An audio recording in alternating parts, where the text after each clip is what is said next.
5 দফা দাবিতে আগামী 30 নভেম্বর থেকে 6 ডিসেম্বর পর্যন্ত 7 বিভাগীয় শহরে সমাবেশ করবে জামায়াত ইসলামী সহ সমমনা 8 দল। বুধবার সন্ধ্যায় বাংলাদেশ খেলাফত মজলিসের কেন্দ্রীয় কার্যালয়ে লিয়াজো কমিটির বৈঠক শেষে একথা জানান দলগুলোর নেতারা।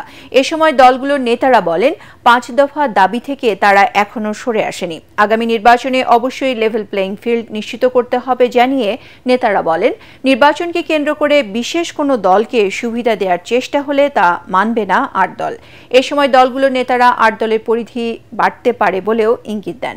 এ সময় জাতীয় নির্বাচনের প্রস্তুতি এবং 5 দফা দাবি আদায়ের আন্দোলন একই সাথে চালিয়ে যাওয়ার ঘোষণাও দেন তারা।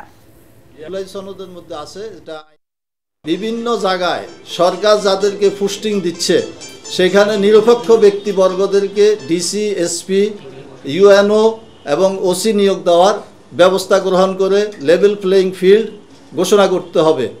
8 দলের বাইরে আরো দল আসবে কিনা এটা আমরা আলোচনা চালিয়ে যাচ্ছি। ফ্যাসিবাদ বিরোধী ইসলামী গণতান্ত্রিক দেশপ্রেমিক যত শক্তি আছে সবাইকে নিয়ে আমরা ইলেকশনে পার্টিসিপেট করতে চাই।